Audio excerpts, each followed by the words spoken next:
नमस्कार साथियों, मैं कृष्णा। आप देख रहे हैं अपना YouTube channel Krishna sir GS knowledge में। तो साथियों, झारखंड के इतिहास में अंग्रेजों के विरुद्ध जनजातियों का विद्रोह की चर्चा करेंगे। तो जैसा कि आप जानते हैं, कोई भी विद्रोह एक दो दिन में प्रारंभ नहीं होती है। इसके विद्रोह का अर्थात विद्रोह होने के अनेकों कारण होते हैं, जो पूर्व समय से अर्थात कहा जाए तो काफी समय से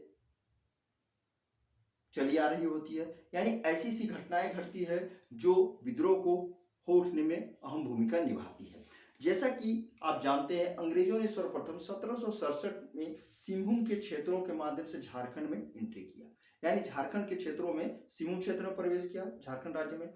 तो 1767 से 1837 ईस्वी तक उन्होंने क्या किया, झारखंड के सीमांत क्षेत्रों पर कब्जा करने पर अपना समय लगाया। अर्थात 7 दशकों में उन्होंने अपना अधिकार स्थापित किया। तो सिंहभूम में हम लोग देख रहे हैं 3 राज्य क्षेत्र थे। ढाल राजाओं का ढालभूम वंश, पोरहाट के शिववंशी राजा और हो जनजातियों का कोल्हान क्षेत्र। तो इन क्षेत्रों पर अधिकार करने के बाद अंग्रेजों ने बड़ी आसानी से कहें तो पलामू के क्षेत्रों पर, छोटानागपुर खास के नागवंश, हजारीबाग, मानभूम और संथाल परगना क्षेत्रों पर अधिकार कर लिया। अधिकार तो कर लिया, लेकिन इन क्षेत्रों पर शांति स्थापित नहीं हुई थी। ऊपर से शांति दिखाई दे रहा था, अंदर से विद्रोह की ज्वाला भड़क रही थी। कहीं कहीं छिटपुट विद्रोह हो ही रही थी और संपूर्ण झारखंड से अंग्रेजों को बाहर निकालने के लिए इन जनजातियों ने विद्रोह करना प्रारंभ किया। तो झारखंड जितने भी जन विद्रोह हुए, उनमें सबसे महत्वपूर्ण अगर विद्रोह को देखा जाए इस समय अवर में, तो वो जनजातियों का विद्रोह था। तो इन जनजातियों का विद्रोह के कारणों की जब चर्चा करें तो देखेंगे हम लोग राजनीतिक कारण, आर्थिक कारण, सामाजिक कारण, धार्मिक कारण महत्वपूर्ण रहा है। तो चलिए साथियों, हम लोग झारखंड में जनजातियों का विद्रोह का कारणों की चर्चा करेंगे। तो राजनीतिक कारण में हम लोग देख रहे हैं आंतरिक स्वायत्ता पर आघात। तो प्राचीन काल से ही आप जनजातियां देखेंगे स्वतंत्र और स्वायत्त रूप से शासन क्या करते थे, अपने पाढ़ा संस्कृति यानी पाढ़ा समिति के नियम कानूनों के अनुसार। और अंग्रेजों द्वारा इनके क्षेत्रों पर अधिकार किया गया। इनके क्षेत्रों पर अधिकार करना एक आघात सा हुआ, चूंकि आदिवासियों पर जो यहाँ के राजा थे वो शासन क्या करते थे, कभी आदिवासियों पर हस्तक्षेप नहीं करते थे, उनको स्वायत्त रूप से अपना शासन करने दिया करते थे। लेकिन अंग्रेजों ने जब इनके क्षेत्रों पर अधिकार किया, इनके मान सम्मान को आघात पहुंचाया और यही कारण है कि वो विद्रोह के लिए उठ खड़े हुए। दूसरी बात करेंगे आदिवासी शासकों को नियंत्रित करने का प्रयास।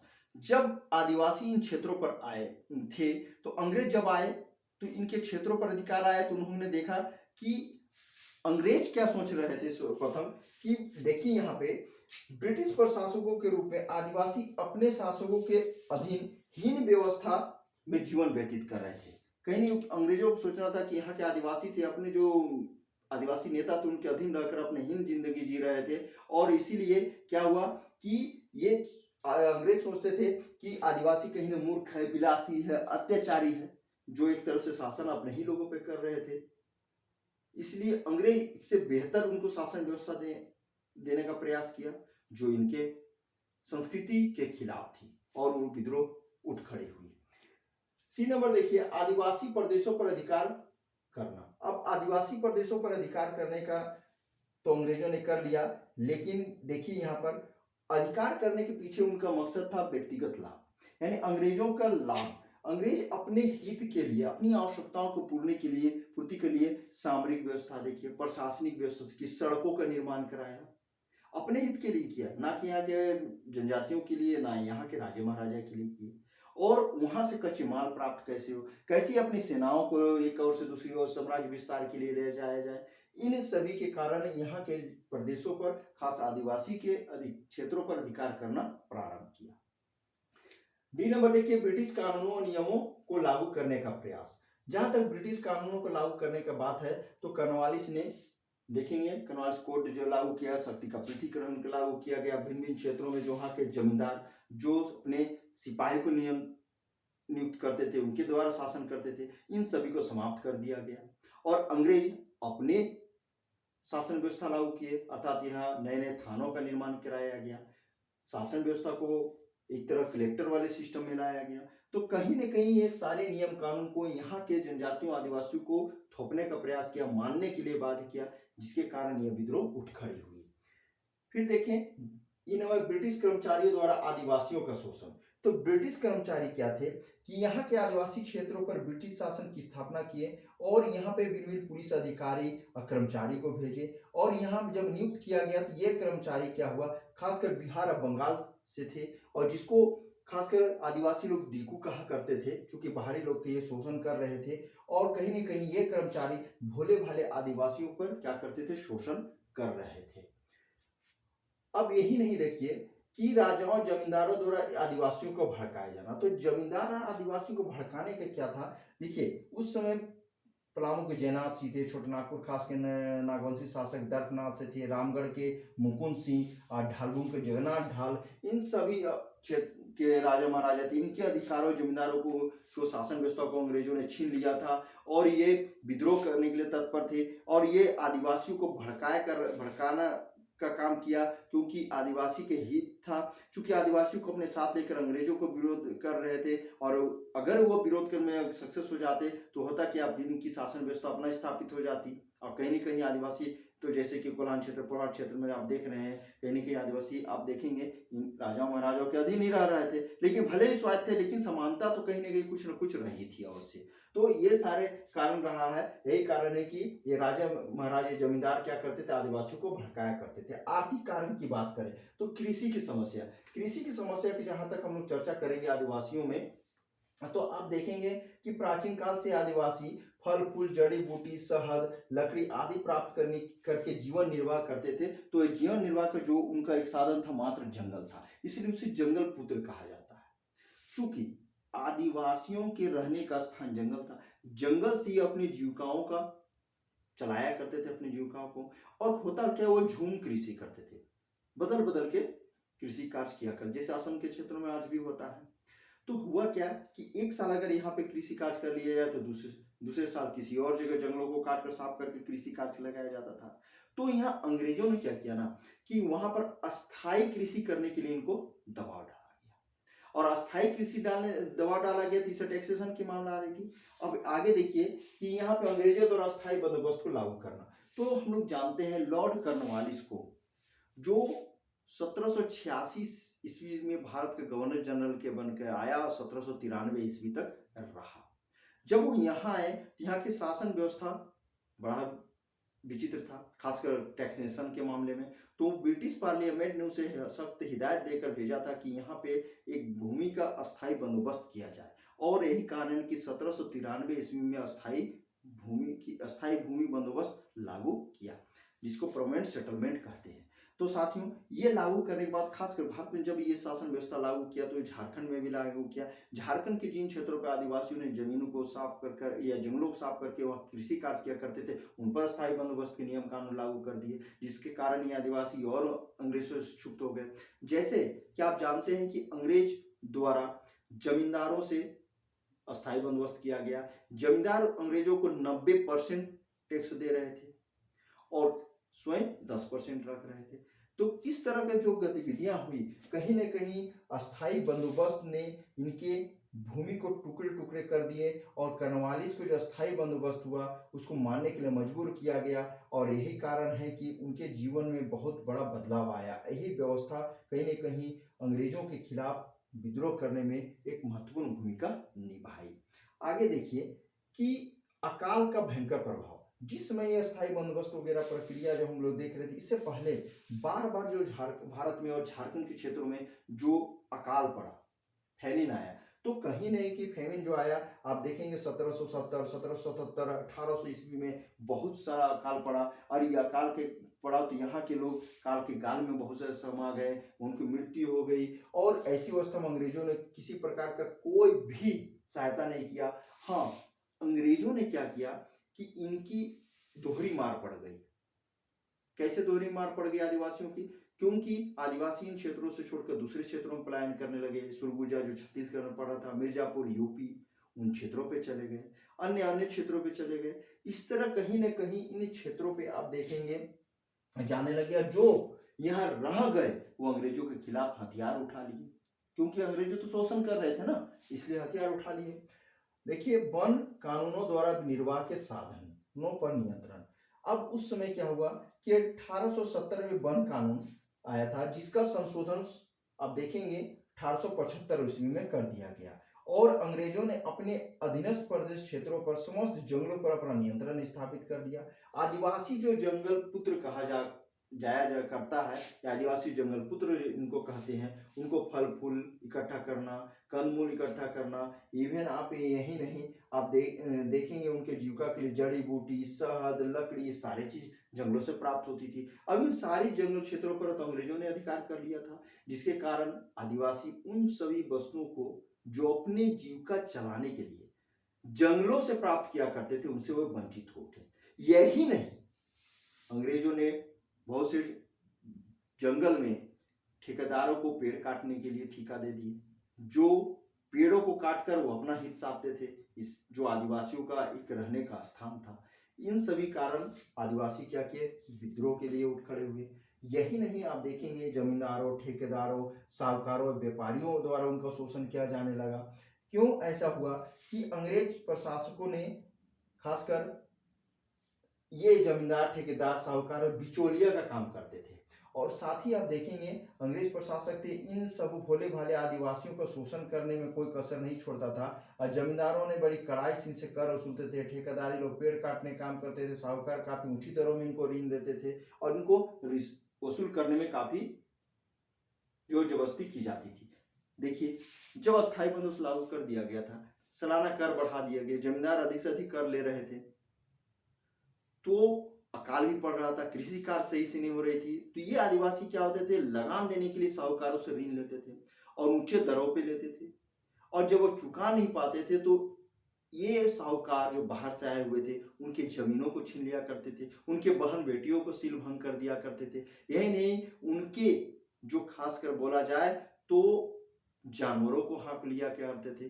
तो ऐसी अवस्था में ये आदिवासी तंग आकर कहीं न कहीं ये बाहरी लोगों के खिलाफ, अंग्रेजों के खिलाफ विद्रोह के लिए आतुर हो उठे, अब विद्रोह कर दिए।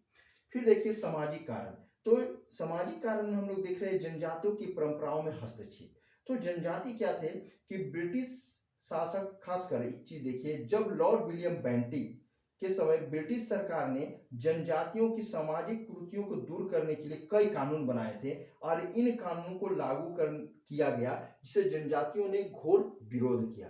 खासकर आप देखेंगे उनके रहन सहन की उनके रीति रिवाज, उनके धार्मिक परंपराएं, सबको कहीं ना कहीं बड़ी आघात पहुंचाए थे, क्योंकि आदिवासी ज्यादातर नंग धड़ंग रहा करते थे और इन सभी के कारण कहीं ना कहीं उनकी सामाजिक स्थिति पर काफी हस्तक्षेप किए और उन अंग्रेजों ने उनके अधिकारों को छीनने का प्रयास किया और ब्रिटिश कानूनों को मानने के लिए बाध्य किया। और इस सारी असंतोष ने क्या हुआ, असंतोष जब व्याप्त हो गया तो ये अंग्रेजों के खिलाफ विद्रोह कर उठे।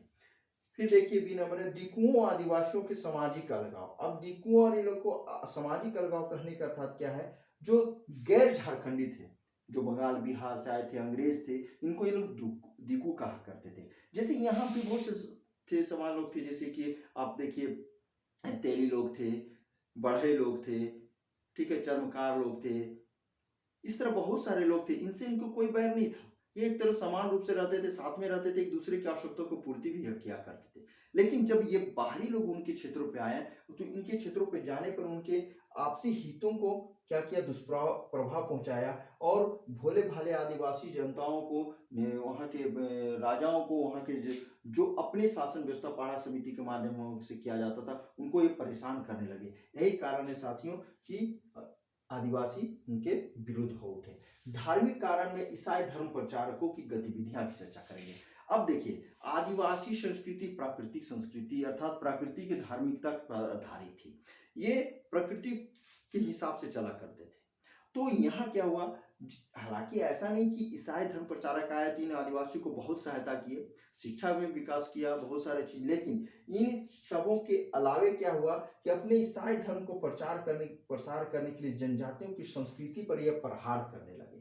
उनके धार्मिक संस्कृति, उनके रहन सहन, जो उन्हें कल्चर है, उन पर वो आघात करते थे और कहीं ना कहीं उन्हें धर्म परिवर्तन कर दिया करते थे। इसका प्रत्यक्ष प्रमाण भगवान बिरसा मुंडा को भी उन्होंने धर्म परिवर्तन करा के चाईबासा स्कूलों में एडमिशन कराया था। उस समय वो धर्म परिवर्तन कराया गया था, बाद में उसे तंग आया, तब कहीं जाकर वो पुनः फिर अपने सनातन धर्म में वापस आए थे। तो साथियों, ये उनके विद्रोह का एक कारण है। अब इन सभी गतिविधियों के कारण, विद्रोह के कारण हम लोग आज जो चर्चा करने वाले हैं ढाल विद्रोह। तो 1767 से 1777 ईस्वी। अब ढाल विद्रोह की जहां तक हम लोग चर्चा कर रहे हैं साथियों, तो ढाल विद्रोह के विषय में हम लोग बहुत सारे चीज पहले ही चर्चा कर चुके हैं, ऐसा नहीं है। तो ढाल विद्रोह की जो बात करें तो जब बक्सर युद्ध 1764 ईस्वी में हुआ और 1765 ईस्वी में हम लोग देख रहे हैं क्या हुआ कि इलाहाबाद की संधि हुई। इलाहाबाद की संधि के बाद ब्रिटिश को उस समय के मुगल बादशाह शाह आलम द्वितीय ने बंगाल, बिहार, उड़ीसा की दीवानी सौंप दी थी। दीवानी या टैक्सेशन कर वसूलने का अधिकार। तो अंग्रेज सोचने लगे बिहार का अधिकार मिल गया, यानी दक्षिणी बिहार जो आज है, आज के झारखंड, उसमें से भी किया जा सकता है, लेकिन ऐसा था नहीं। तो उसको कहीं ना कहीं विरोध का सामना करना पड़ा और यही विरोध के कारण के चलते आप देखिएगा कि अंग्रेजों को बहुत मुश्किलों का सामना इन क्षेत्रों में करना पड़ा, क्योंकि इतनी आसानी से इन क्षेत्रों पर अधिकार नहीं किया जा सका। खासकर देखिए क्या है कि आप देख रहे हैं कि अंग्रेज क्या किए, अंग्रेज खासकर बोला गया फर्ग्यूसन को कि जाकर सिंहभूम के क्षेत्रों पर अधिकार करो। अब सिंहभूम के क्षेत्र पर अधिकार करने के लिए जनवरी 1767 में फर्ग्यूसन ने सिंहभूम के क्षेत्रों पर प्रवेश किया और सिंहभूम के ढाल राजाओं को, खासकर उनमें देखेंगे मिदनापुर जो है, मिदनापुर से चलकर वो फर्ग्यूसन ने क्या किया था, झाड़ग्राम के राजाओं को पराजित किया।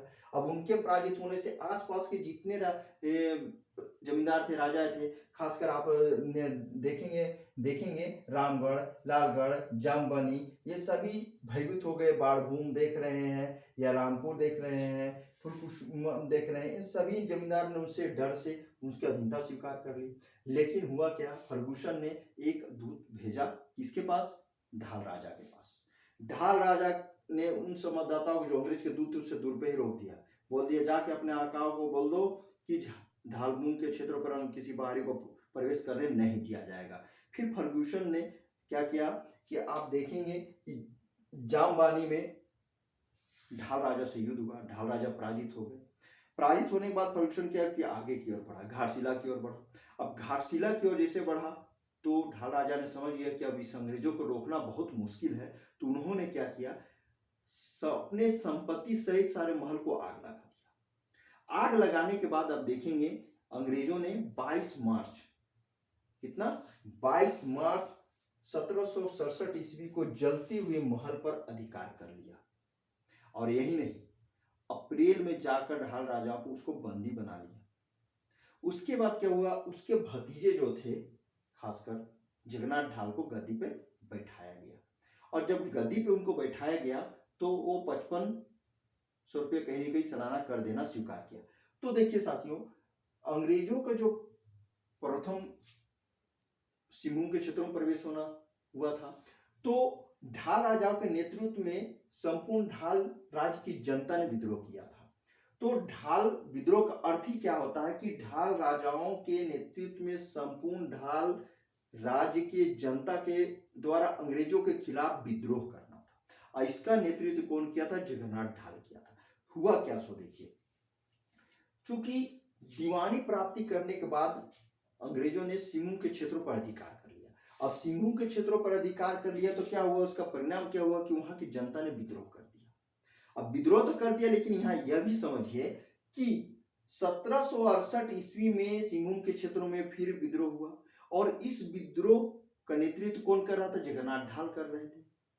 जगन्नाथ ढाल जब विद्रोह कर दिए तो उसे रोकने के लिए कैप्टन, ठीक है साथियों, कैप्टन रूक को भेजा गया। तो यहाँ एक चीज देखिए कि जब 1767 में सिंहभूम में प्रवेश किया अंग्रेज और उनको टाइम कितना, अर्थात 10 साल 1777 ईस्वी तक इनको नियंत्रण में लेने में लग गया, यानी 10 वर्ष का समय लगा। जगन्नाथ ढाल इसको नेतृत्व कर रहे थे और इस विद्रोह को दबाने के लिए ईस्ट इंडिया कंपनी ने लेफ्टिनेंट रूक को भेजा, लेकिन वो असफल रहे। और असफल होने के बाद क्या किया, जगन्नाथ ढाल के भाई नीमू ढाल को इन्होंने बंदी बना लिया। फिर देखेंगे कैप्टन चार्ल्स मैगन को भी भेजा गया, वो भी विद्रोह को दबाने में असफल रहे। इसी समय आप देखिएगा जगन्नाथ ढाल को गद्दी से हटा दिया जाता है, अर्थात गद्दी से अपदस्थ कर दिया जाता है और खासकर इनके भाई नीमू ढाल को ढालभूम का राजा बना दिया गया। अब ढालभूम का राजा तो बना दिया गया, लेकिन वहां की जनता ने इनके खिलाफ भी विद्रोह कर दिया, नीमू ढाल के खिलाफ। और दूसरी ओर देखेंगे कि जगन्नाथ ढाल अपना विरोध करना जारी रखा था, वो आत्मसमर्पण नहीं किया था, बड़ी स्वाभिमानी राजा था, वो कभी अंग्रेजों के खिलाफ नहीं आने वाला था। हुआ क्या देखिए, अब जगन्नाथ ढाल क्या किया, विद्रोह करना जारी रखा और ढालभूम के बहुत सारे क्षेत्रों पर अधिकार कर लिया। यानी देखा जाए तो 1/4 क्षेत्रों पर तो ढालभूम का जो जगन्नाथ ढाल थे उनका अधिकार हो गया। विवश होकर, लाचार होकर, तंग आके अंग्रेजों ने क्या किया, 1777 ईस्वी में जगन्नाथ ढाल को ढालभूम का राजा स्वीकार कर लिया। अब राजा स्वीकार कर लिया तो जगन्नाथ ढाल को भी कुछ तो देना पड़ेगा, तो उन्होंने क्या किया, स्वीकार कर लिया। तो क्या हुआ, विद्रोह समाप्त हो गई। यानी जगन्नाथ ढाल को 1777 ईस्वी में ढालभूम का राजा बना दिया गया, तब कहीं जाकर उनका विद्रोह रुक गया, यानी विद्रोह समाप्त हो गई।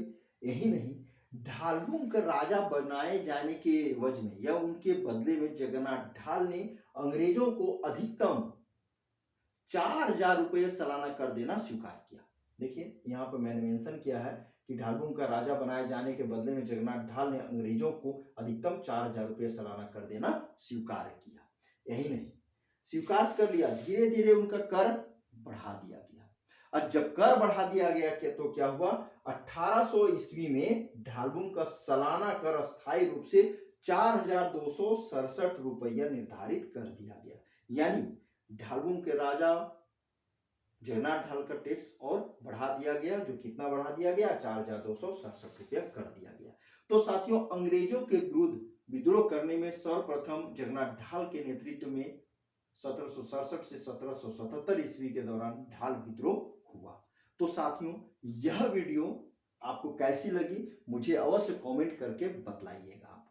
यह विद्रोह तो प्रारंभ है, हालांकि इसके विषय में हम लोगों ने पहले भी चर्चा किया है, और ये वीडियो देखिए, यहाँ आपके एग्जाम के लिए पूरे कंटेंट हैं, आप फायदा उठाइए, आपका एग्जाम नजदीक आ रही है। वीडियो को बार बार देखिए, कमेंट तो अवश्य कीजिएगा ही, शेयर भी दूसरों को अवश्य कीजिएगा ताकि ऐसा कंटेंट दूसरों आपके साथियों को भी मिल सके। सब्सक्राइब अवश्य कीजिएगा, सब्सक्राइब कीजिएगा। देखिए साथियों, ऐसे सारे महत्वपूर्ण चीज आप तक बार बार पहुंचते रहेगी। तो चलिए साथियों, तब तक के लिए विदा लेते हैं, नमस्कार।